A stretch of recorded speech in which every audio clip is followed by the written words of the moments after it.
In the Götterdämmerung expansion, Germany got a brand new communist path. By abandoning the brown guys and the funny mustache man, you can form the dictatorship of the proletariat, a hardline Marxist regime with its own decisions, events, and ideology. From nationalizing industry to exporting the revolution, this path lets you reshape Europe through workers' uprising and Soviet-aligned alliances. But with the rest of the world watching, turning red very well may bring you more enemies than it does allies. How far can the revolution go? Let's load in and find out. The game will be on historic AI focuses, with the only exception being the German AI will attempt to overthrow the bad boys and bring the communist revolution to Germany. They will then attempt to establish a dictatorship of the proletariat based, if true. Then we are also going to strengthen Germany because, this ahistorical path is quite unbalanced. And from what I've seen, they don't really do too well. So we're going to give them some buffs and see how things go with that. And so the AI will not be going the historical path, of course. They are going to rally the Wehrmacht, and they are going to have their civil war. Then they will eventually go down this proletarian revolution, and I believe they will go down this right side of the path rather than going the Spartacus League, which admittedly I'm not sure the major difference between the dictatorship. I just thought dictatorship sounded more interesting, so we were going to go with that. Either way, the civil war is going to pop off here in the first few months of the game. You can see here that they're going to absolutely harm themselves initially, which it's kind of generally the path that you have to do when you go communist in HOI4.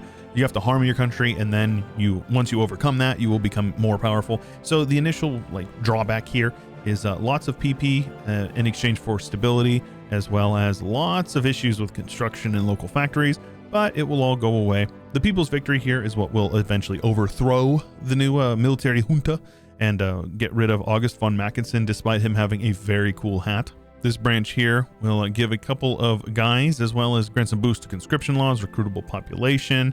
And then once they go down this branch here, this is where things will start get a little more interesting. Start cozying on up with the Soviets, of course. The spheres of influence is actually super cool.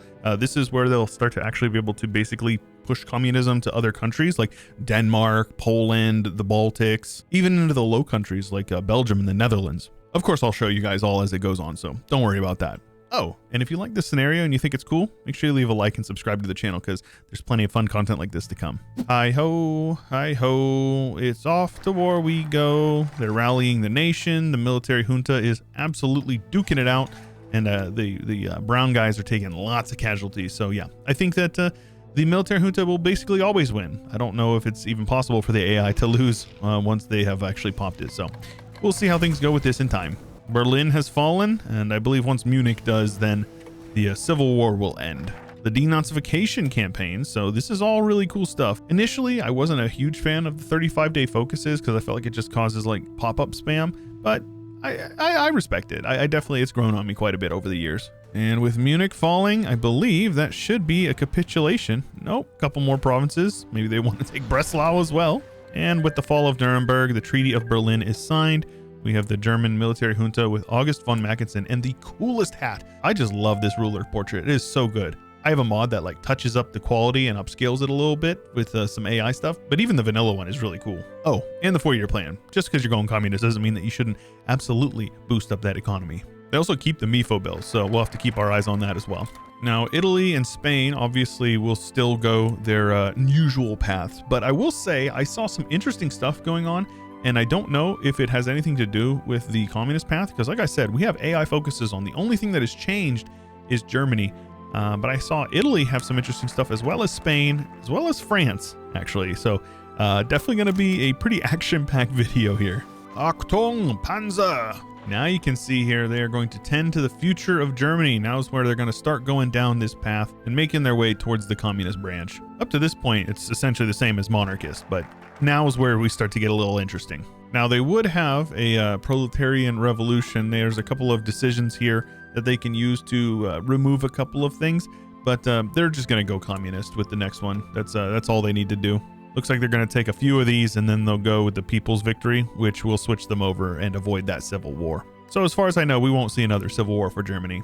And one of the benefits of these shorter period focuses is that you can get a lot of really cool little chip away sort of bonuses, like modifying these modifiers. I love the way that they do this in Hearts of Iron 4. I wish we had something more like this in EU4. There's just not really a framework for it, so you kind of can do it, but it's hacky.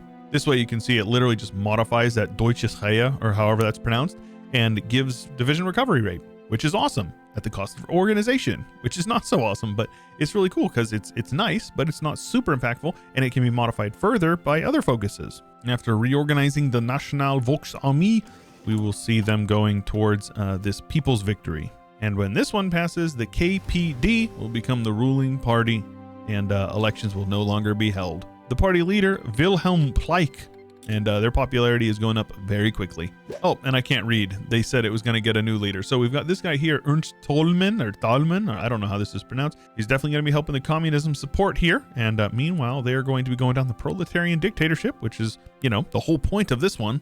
They'll get the Politburo, which is going to give them some defensive war penalty stability, which is actually cool. I didn't even know that was a modifier, but apparently it makes it so it's not as destabilizing to go to war, which is pretty cool. And meanwhile, we've got Walter Ulbricht over here, who's giving some communism support as well as political power gain. And he's going to get modifiers here, removing his inflexible communist organizer and replacing it with staunch Stalinist. So we're going to get some Stalinists in power over here in Germany eventually. But there you have it, the Socialist Republic of Germany. I do kind of wish the color was different. Maybe it is, and it's the mods that I'm using don't allow it to be a thing, but yeah, it's fine. Oh, and we've got the Regional Defense Council popping out over here in Catalonia. One of the more fun runs I've done in Hearts of Iron 4, outside of the actual Civil War itself. That part is terrible. I hate the Spanish Civil War. Never want to do it again. And now they're going to do a little bit of economic focus for a bit to focus on those MIFO bills. If you don't keep up on them, they will eat you alive. 64% consumer goods is crazy. Working down some acceleration of the rearmament program, going to get that military economy up and running. They're already on war economy and they have autarky, so they're prepped and ready to scale. And we're just now getting into 1938, so things are going to be picking up here shortly. Oh, that's kind of cool that the communist path actually has modifiers for the MIFO bills as well. I did not know that. Oh, and it looks like the Republicans are actually doing really well in the Spanish Civil War. I don't think I've seen them win a civil war in years. A little bit more economic branches over here. Looks like they're going to be pushing for women's rights and equality. Very nice. Nice implementation as well. Basically just gives them women in the workforce, but instead it rolls it into the Politburo. That's pretty cool. Oh, lads, we're getting them medium tanks underway. And the Second Treaty of Berlin here, gonna start working on a non-aggression pact with the Soviets. We are officially in 1939. Things are definitely going to be heating up, and we've got a defensive treaty with the Soviets on the way. And with that guarantee, as well as non-aggression pact with Russia, it does look like Germany has overthrown or gotten rid of their Ernst Tolman and gotten Walter Ulbricht, who was their former advisor here.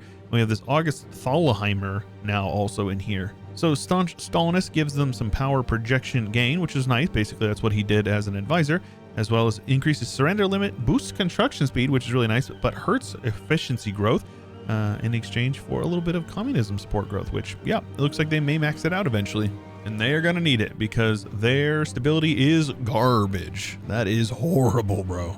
Oh, here we go. So now we're going to be setting up some spheres of influence with the Ruskies. This will take Sweden, Norway, Denmark, Poland, the western portions as Czechoslovakia, as well as Hungary into the sphere of influence of Germany, while giving Finland, Estonia, Latvia, Lithuania, Slovakia, Eastern Poland, Romania, Bulgaria, and the Yugoslavic Kingdom into the sphere of influence of the Ruskies. And what this does is this will basically allow them to shift more towards communism and be more likely to join a friendship alliance with said nation. Uh-oh, looks like it might be time to liberate Austria, giving a puppet focus against Austria. The first of many war goals to come. Hey, yo, true union of... Okay, this didn't happen in the test run I did. So we've got a 100% communist Union of Britain. A change in course, apparently. So this is weird. I literally had it on the historical focuses. They're working on decolonization. Okay. Well, that certainly makes things a little more interesting. And it is time to go to war, friends. And I don't think the Austrians are going to stand much of a chance because, yeah, Germany is really powerful. Though, interestingly, it looks like the Italians have joined the Austrians. This did not happen in my test run either. So this should be pretty dang interesting. Still rocking mobile warfare and still rocking battlefield support. They got Ludwig Beck here for some division organization. They got Schöner for that division attack and defense. Division recovery rate from von Rundstedt, and then von Fritsch for division attrition. German-Austria has joined with Alfred Klar, or however Klar, I don't know how this is pronounced, but he is in charge over here, poised to strike. Gonna give them some bonuses to their economy as well, by the looks of it. So this is pretty cool. I wonder how that works. If like a nation that's going down like a brown route gets annexed or puppeted by a nation that's going the red route, will they have their focuses like bypassed and like switched over, or do they just get like soft lock from stuff? If you actually know that, please leave a comment, because I genuinely would like to know. But the Germans have pushed over here into northern Italy, crossing the Alps. So it looks like Italy's kind of getting bonked on, which is, you know, kind of what you would expect. Italy's pretty dumb in this game. And considering that they're getting pushed in so hard, losses are pretty low on both sides, all things considered. Though I imagine that's going to go up as these sorts of pockets start to get neutralized, if you will. Once they take Venice, their supply will be looking much better here. And Spark the Flame of Revolution was the next big one. You can see here it's going to start bolstering communist sentiments in neighboring countries. And with Venice falling, things are going to look pretty ugly, though. These losses are actually starting to pile up pretty hard for Germany. You can see, like over in Belgium, communist support is going up very, very quickly, like 0.11 per month. So that will happen very quickly. It's a lot of units to be doing a last stand with, man. They're not going to be able to push, but these guys are going to get absolutely decimated in terms of equipment. But Germany doing the classic communist route of just throwing men at them until they perish. So they'll probably win. They're already winning. Oh, here we go. We got the Regno del Sud. So that is happening. Doesn't this mean like Kingdom of the South in Italian? I don't actually know Italian. I know a little bit of Spanish, but Sud sounds like South. If so, interesting location to have it. Either way, the gates are open. They have crossed the Rubicon, and Germany is marching on Rome. Lots of casualties for a war. Oh my goodness, lots of casualties. Communist support is shooting up over in the Netherlands. In Belgium, it's already past 21%. So yeah, we're probably going to see some proletarian revolts eventually. Going up in Poland quite quickly as well, over 10%. Gaining ground quickly in Sweden too. Somewhere along the line, Lithuania got partially annexed by Poland. I didn't even see that. I just completely missed it, but that happened. And yeah, it looks like just need to cross the straits from into Messina, or however it's pronounced, and towards Palermo, and you should see the Italians capitulate. Ooh, and some Stukas. Let's go. Wait a minute. Bill Slim helping out. What in the world? I don't understand why I'm seeing Bill Slim down here. Isn't he British? Yeah, he's British. So I really don't know what's going on there. That is funky. Either way, he's fighting for our side. So, well, it's fine. Our side, as if I would support communist Germany. I'm a true blue-blooded American. Oh, we've got 1 Migiones over here dying for the Italians.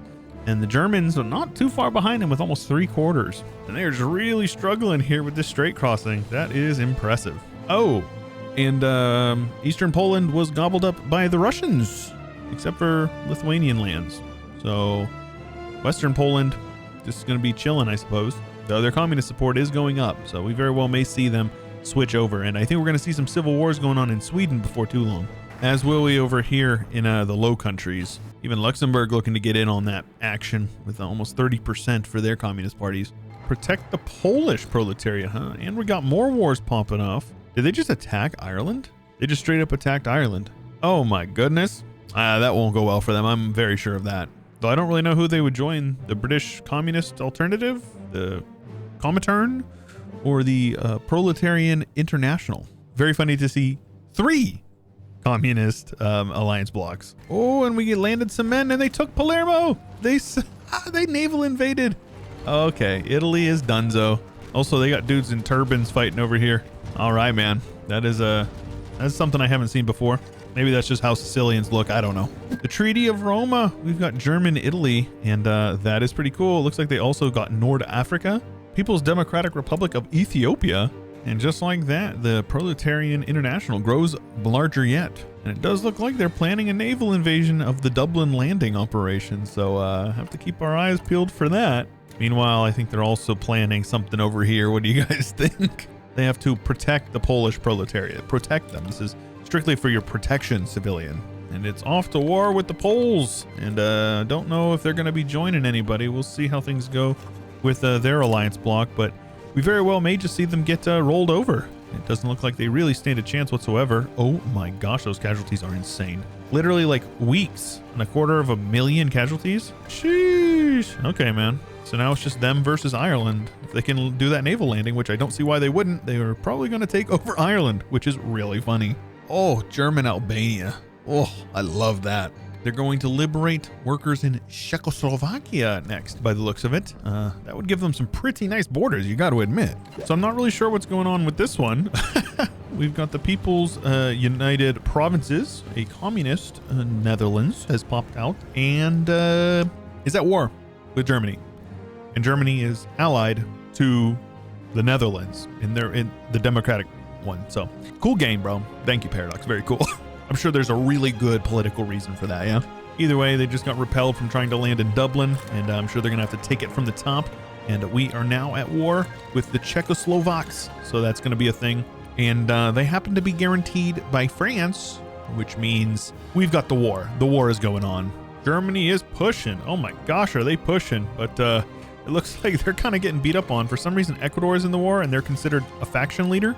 The Ecuadorian Union. This game is so goofy, bro. What is this? The Ecuadorian Union, by the way. The Ecuadorian Union, by the way. I have no idea how this even happens, but it has certainly happened.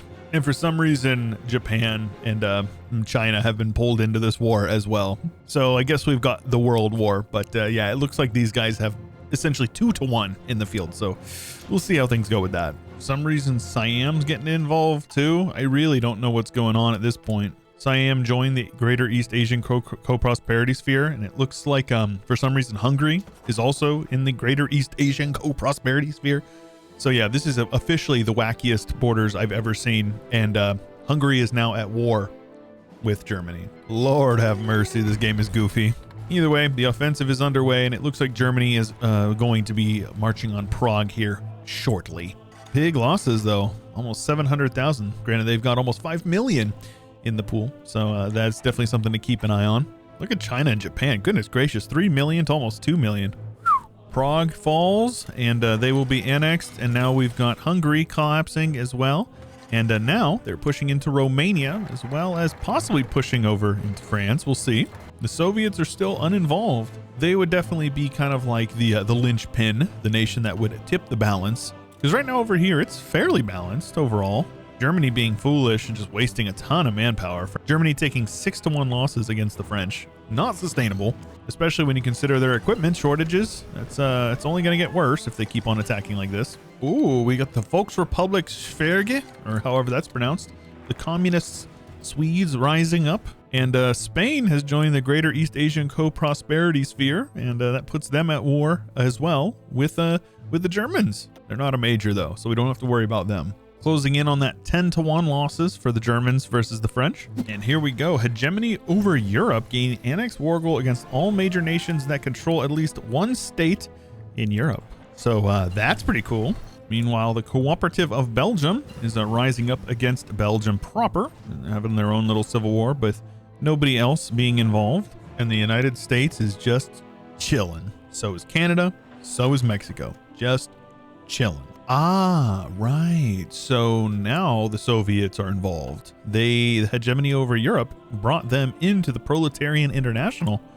And I think that is definitely going to tip the scales. 12 million losses, but almost 3-1 landed manpower, which is it's going to make an impact. So many red bubbles popping up over here on the border between the Germans and the French. Germany with over 3 million casualties and just over 500,000 for the French, which is a ton.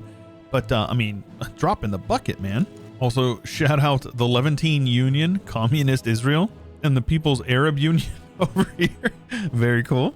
But yeah, with these new Soviet regiments rolling in, we're probably going to end up seeing some breakthrough finally here in the south, because it looks like France is going to end up getting cracked from the south. I don't see them pushing through the Maginot. That's just not going to happen.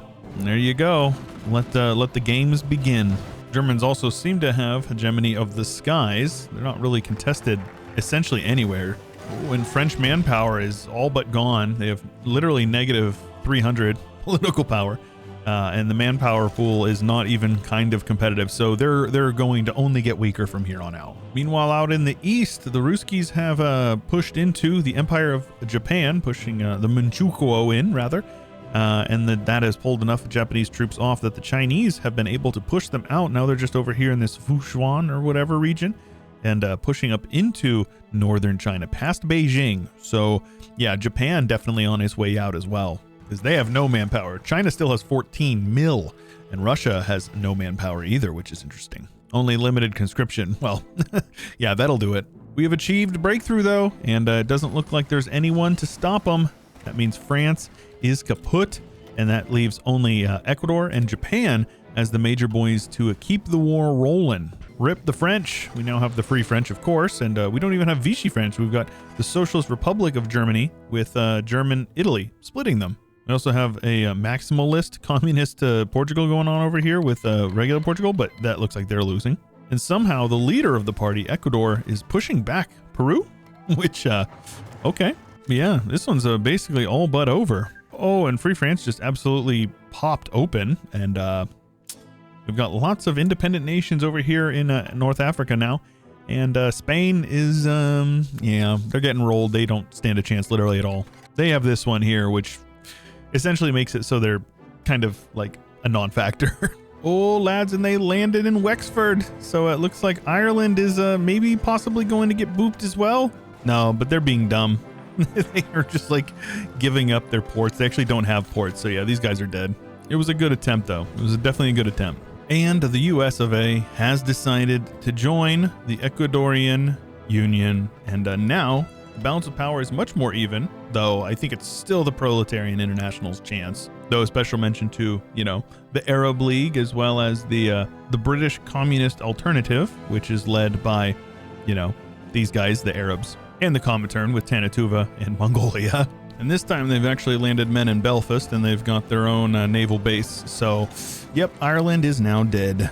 Though, very funny seeing the United States fighting alongside the Japanese in the Second World War, and with Ecuador as their leader. Very funny. I'm a big fan of that. Well, it looks like German Italy is now a colony with Victor Emmanuel at the helm here.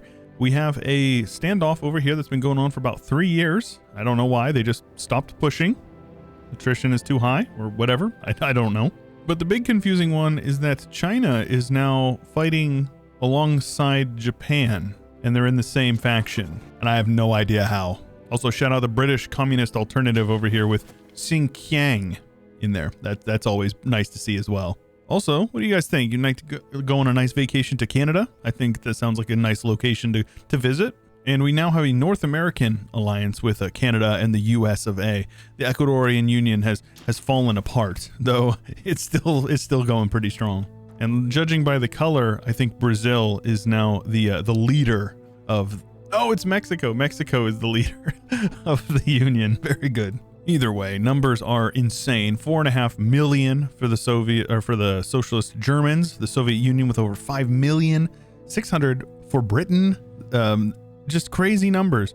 We've got 1.2 million dead for the Mexicans, 400,000 dead for the Ecuadorians, 500 for the US, and 3.35 million for the Japan. And for some reason, China is considered a minor, and the numbers are not at all accurate, but oof, these numbers are just insane. So what do you guys say we hop forward a few years and see how things turn out? All right. This is enough for me. It is almost 1460, and borders have basically not changed because AI is just, it can't do anything. You can see China is slowly getting gobbled up by communist China, which is the major guy of the region now, alongside their big daddy, the Soviet Union, of course. The British Raj is back, apparently. They were independent, but now they are the Raj again. And now the United States is the Philippines and Borneo, with the Soviets owning some land over here, because why not? The spice must flow, after all. But as far as Europe, the only major thing that I can see is that German Austria is now a colony rather than a puppet. And over in the Americas, it looks basically exactly the same as it did before, except for Chile annexed Argentina. That's literally it. I gave them every opportunity to succeed, and yeah, I just can't do naval invasions, I guess. At least anything that's farther than like Sicily or the British Isles. But it's pretty cool to see everything that they were capable of given the, you know, modest buffs that we gave them. And they finished basically their entire tree over here, giving them hegemony over Europe. Interesting that they didn't do this Northern Shield focus. I don't really know why they wouldn't do that, but they finished with 4 million manpower and 580 factories with 1,600 almost for the Soviets. So I think the Soviets might be a little stronger than little bro. 19 million manpower is crazy. US has almost 600, 130 for Canada, 105 over in Mexico, 200 down in Brazil. So yeah, I mean, people are pretty strong. You can see we got 310 down in Italy and then 269 nice over in the British Isles. Very, very funny that this war with Ireland just stopped and never progressed. It like the naval invasions happened. They took all of this land and then they just stopped. And there's not even a regiment in this province. They could literally walk in uncontested, but they're not going to do it. And I have no idea why. Either way, really fun run. Hope you guys enjoyed it. If you have a scenario like this in mind and you'd like to see it on the channel, make sure you leave it in the comments down below. If you enjoyed the video, like I said before, make sure you like the video and subscribe to the channel. When you subscribe, ding the bell and you'll get notified when these videos go up live. There's a ton of content coming out. And if you are one of the Giga Chads that joined the members, you would have seen this video a couple of days early. If you'd like to see future videos early, click the join button below the video and you'll get all the information you need down there. Regardless, I appreciate you watching all the way to the end. I hope you have an absolutely fantastic day and I will see you in the next one.